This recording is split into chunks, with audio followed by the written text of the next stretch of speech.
Hello everyone, welcome to my channel. I hope everyone is having a wonderful day.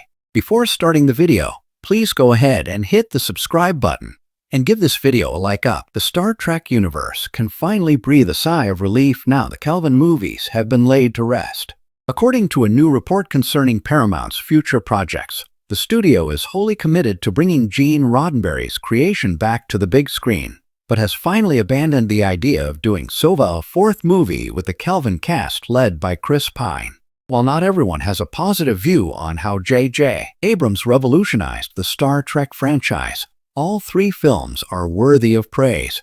2009 A semi-reboot was exactly the kind of modern jolt Star Trek needed after the Nemesis debacle and gradually declining relevance on TV. Even today, Star Trek is a thrilling, tight, balanced entry in the franchise's canon. Often demonized, sometimes misunderstood, Star Trek Into Darkness is a flawed and divisive beast, but if you can get past Khan looking like your college English professor, the thriller Y plot, impressive action, and always brilliant cast keep the sequel honest. Star Trek Beyond's back-to-basics approach was an inspired decision, as the threequel came closest to capturing the spirit of Star Trek, the original series, despite a fairly forgettable main villain. All things considered, the Kelvin trilogy is an era Star Trek can look back on with pride, but the news of its demise is something to be celebrated, not mourned. Production on Star Trek IV has been a mess so spectacular, its tale will echo throughout Hollywood for decades to come.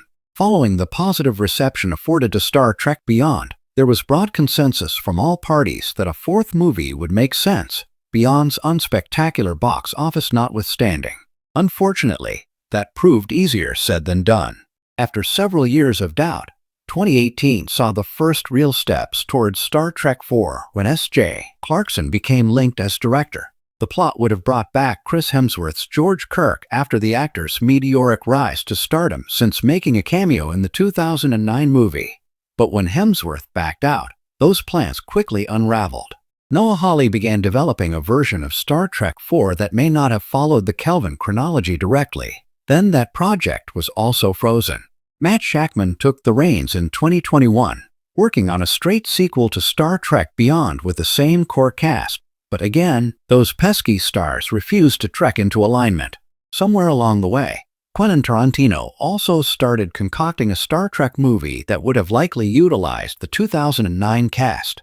As all this was happening, the likes of Chris Pine, Zoe Saldana, and Carl Urban became busier and more in demand than ever, pushing the feasibility of Star Trek IV even further into the cold reaches of space. After 7 years of unfulfilled promises, exciting teases, abandoned scripts, and wasted ideas, hanging on to the slim hope of Star Trek IV seeing the light of day became a burden, both for fans and for the franchise itself. The Kelvin movies were great, but neither Star Trek Into Darkness nor Star Trek Beyond lived up to the initial 2009 reboot. Continuing to expend such huge effort and burning through directors faster than Captain Kirk burns through love interests makes little sense.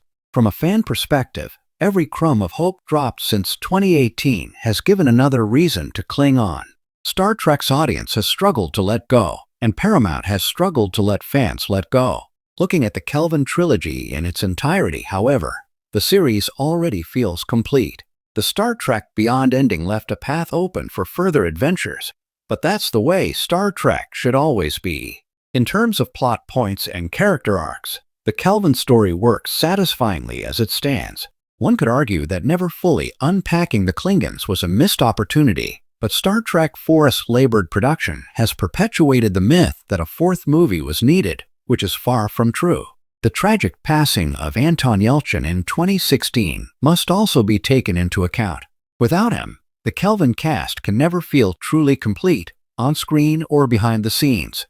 The question has to be asked: at what point does Star Trek IV become more about meeting some kind of obligation than bringing to life a sequel that demands to be made? The Kelvin cast defined an entire era of Star Trek, and leaving them behind is undeniably a sad moment. But a quick glance at recent history confirms nothing is really gone when it comes to Star Trek. The Enterprise D reunion in Star Trek, Picard, the EMH Doctor's return in Starfleet Academy, the Voyager connections in Star Trek, Prodigy all serve as proof that joining the Star Trek universe is a job for life. It only takes a transporter malfunction or a leap through time for any of the Kelvin cast to appear in any current or upcoming Star Trek release. That invitation doesn't expire either. If Patrick Stewart can battle Borg into his 80s, there's nothing to stop Chris Pine doing the same 40 years from now when the nightmarish futility of trying to get Star Trek IV made is a distant memory. I appreciate the irony of suggesting such a thing while also claiming the world needs to stop waiting for Star Trek's Kelvin cast to reunite. But a legacy sequel decades down the road would be a different thing entirely. Star Trek IV gem, but not as we know it. Thanks for watching this video. Please subscribe to our YouTube channel and stay with us.